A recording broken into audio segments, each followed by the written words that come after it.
Keto दुनिया का खतरनाक पहाड़ जहां डेथ परसेंटेज सबसे ज़्यादा है। यहां का मौसम का कुछ पता नहीं चलता, कब किस वक्त तूफान आ जाए कोई नहीं जानता। यहां का टेम्परेचर -65 तक जा सकता है।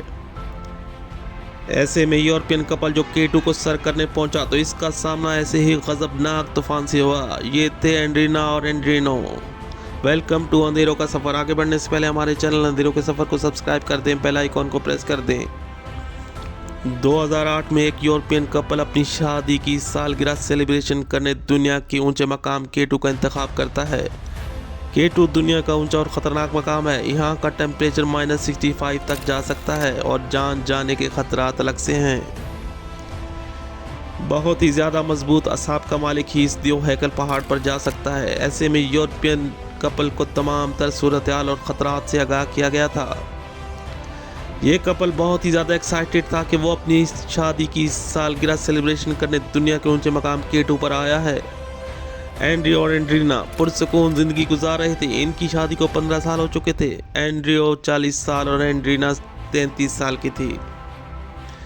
ये दोनों कुछ अलग और दिलचस्प करना चाहते थे। इसी शौक ने इन्हें दुनिया के खतरनाक पहाड़ केटू पर पहुंचा दिया। एंड्रीना और एंड्रीनो दोनों पाकिस्तान के नॉर्दर्न एरिया में पहुंचे। तकरीबन 10 दिन इन्हें बेस कैंप में गुजारे, जहां इन्हें ज़रूरी मालूमात और ख़तरात से निपटने के लिए ट्रेनिंग दी गई। ये दोनों बहुत ज़्यादा खुश थे। इन्होंने पाकिस्तान के नॉर्दर्न एरिया के कुछ इलाके विजिट किए।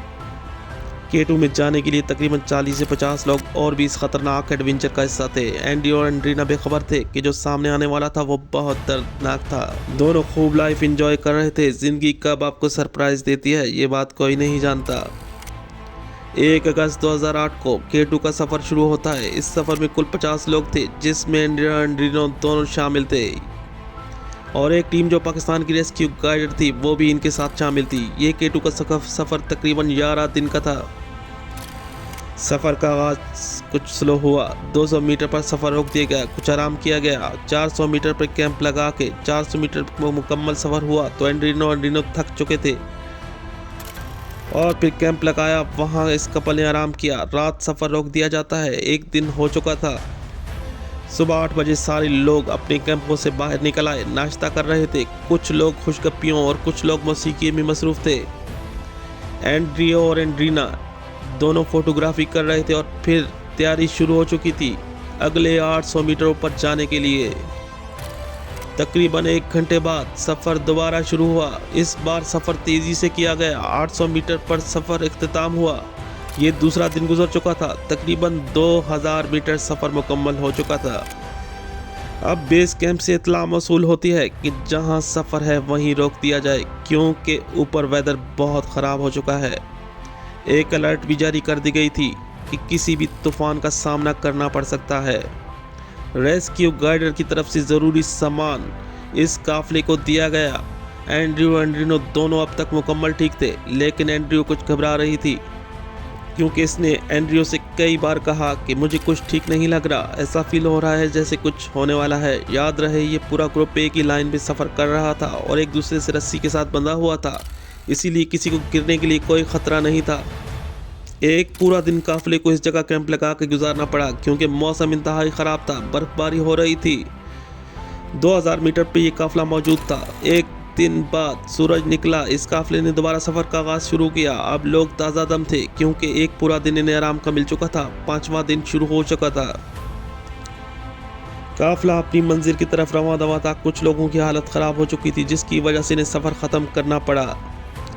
एंड्रियो और एंड्रीना अब तक मुकम्मल फिट थे, लेकिन एंड्रीना डर रही थी। एंड्रियो ने कई बार कहा कि हम सफ़र ख़त्म कर देते हैं, लेकिन एंड्रीना बाज़िद थी कि वो मज़ीद ऊपर जाने के लिए। जैसे जैसे ऊंचाई हो रही थी सफ़र कठिन हो रहा था और मौसम ख़तरनाक होता जा रहा था। ऊपर जाना मज़ीद मुश्किल होता जा रहा था। ये दोनों बहुत थक चुके थे और फिर कैंप लगाकर आराम करने लगे। तकरीबन 4000 मीटर ऊंचाई पर शदीद बर्फ़बारी शुरू हो चुकी है।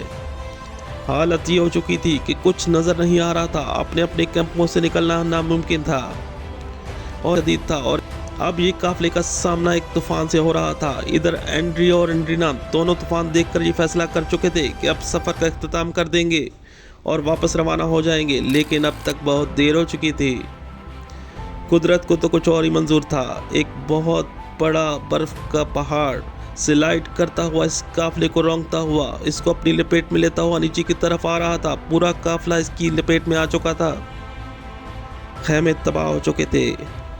किसी का कुछ पता नहीं चल रहा था कौन कहाँ है। अफसोसनाक बात यह थी कि एंड्रियो लापता हो चुका था। एंड्रीना का भी कुछ पता नहीं चल रहा था। और फिर 1 घंटे बाद तूफान थम चुका था।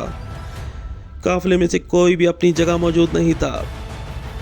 सब बर्फ में दब चुके थे। रेस्क्यू ऑपरेशन शुरू हुआ तो एंड्रियो की जान बच चुकी थी, लेकिन एंड्रीना लापता हो चुकी थी। इसकी मौत की तस्दीक हो चुकी थी। एंड्रियो के लिए यह हादसा बहुत ही भयानक साबित हुआ। तकरीबन 25 लोग जान से हाथ धो बैठे, जिनमें एंड्रीना भी शामिल थी। खुशकिस्मती से एंड्रियो तो बच गया, लेकिन सारी जिंदगी का सदमा एंड्रीना का बिछड़ जाने का हमेशा इसके साथ रहा। 2008 K2 का सबसे बड़ा हादसा साबित हुआ।